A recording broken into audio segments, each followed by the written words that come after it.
The Midas Touch. King Midas sat in his treasure house counting out his money. He was surrounded by gold, for Midas was one of the richest kings in all Greece and thought there was nothing in the world better or more beautiful than gold. Suddenly, through the window, he saw an old man sleeping under a tree.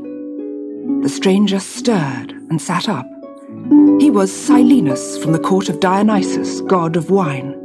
Midas was honoured to have such a guest, and feasted Silenus for 10 days before taking him back to Dionysus on Mount Olympus.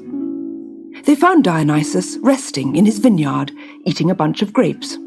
"I'm very grateful to you, Midas," he said. "Silenus is a dear old friend, and you've shown him great kindness. Ask your reward, and I shall grant it."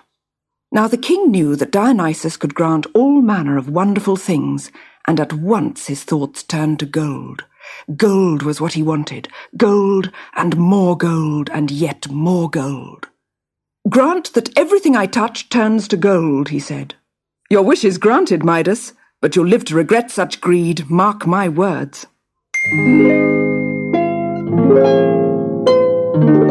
Midas was so excited at his wish being granted that he leapt into his chariot to gallop home and tell everyone. As soon as his feet touched the floor of the chariot, it turned to solid gold. Midas shouted with joy as his tunic and cloak and sandals all turned to gold too. And when he got home, the doors of the palace turned to gold at his touch. So did the cobblestones of the courtyard as his feet touched them. So did the flower he picked from the palace garden. It lost its scent and colour immediately, but Midas did not care. He would keep it in his treasure house forever, more precious than 100 garden flowers. "I'm rich! I'm rich! I'm the richest man in the world!" shouted Midas to his servants. "I'll make you all rich if you like. Look, I can turn this wall into gold. I can turn the whole palace into solid gold."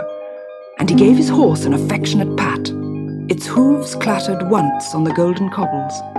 Then it was still as a golden statue. Slowly walking to his library, for his golden clothes were beginning to feel very heavy, Midas touched the shelves and the scrolls with his fingers. They all turned golden in front of his very eyes. "Bring me some food," he called to a servant with a chuckle. When he saw the golden tiles, the golden pillars, the golden papers, and the golden paint peeling in pretty curls off the wall, the servant stared in amazement. He set the food down in front of the king, together with a bowl of water for Midas to wash his hands. But as the king dipped his fingers into the water, it turned to solid gold. He gasped and slowly picked up a piece of bread. Instantly, it turned into a lump of gold.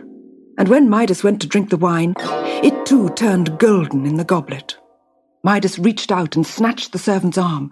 "What will I do? I can't eat or drink." The servant did not reply. He stood as still as a statue, staring at Midas with hard, golden eyes set in a golden face. He was gold from head to foot.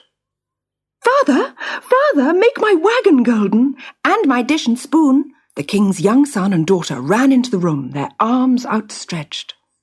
Midas tried to warn them, but as they ran up to him and kissed him and hugged him, they turned into 2 solid lumps of gold.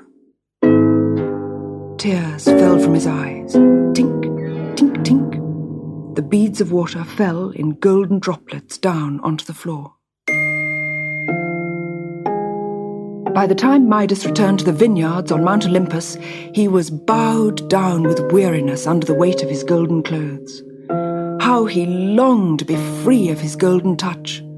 How he longed to eat the glistening purple grapes that hung in clusters on the vines. But he knew that it was impossible. "Well, Midas," said a loud, laughing voice, "do you have enough gold yet to satisfy your greed?" "I hate the sight of gold," said Midas, groaning in despair. "Why did you ever grant my foolish wish? I cannot eat or drink, and my poor dear children have turned into solid gold. I beg you, Dionysus, rid me of this terrible curse." Dionysus laughed to see how Midas had changed in one short day.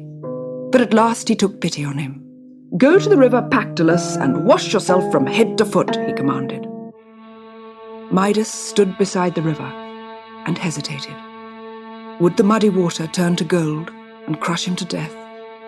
Slowly he knelt down and scooped up a handful of water. Raising his hand to his head, he let the water trickle through his hair and over his golden body. Slowly, little flakes of gold fell into the river and settled on the riverbed. Again and again Midas scooped up handfuls of water and bathed himself until he saw he was no longer golden.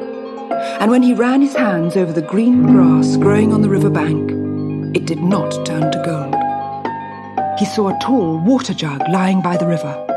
Filling it with water, Midas ran frantically back to his palace. There he bathed the 2 golden statues that were his children. As he did so, his daughter put her arms around his neck and kissed him, and his son went on chattering as if he had never been turned into gold. "And can you make the earth gold, and the sea, and the sky?" "Hush now," said Midas. "Don't speak to me of gold. I never want to see gold again. Now help me fetch some water from the river. I'm going to wash every inch of the palace." And so he did. First his servant, then his horse, then the walls and the floors, and finally the pillars, shelves, and doors of his library. Soon, the only gold left in Midas's kingdom lay locked in his treasure house. Apart, that is, from the scattered little flakes of gold lying undiscovered on the bed of the river. Don't forget to subscribe so you can enjoy new stories every week.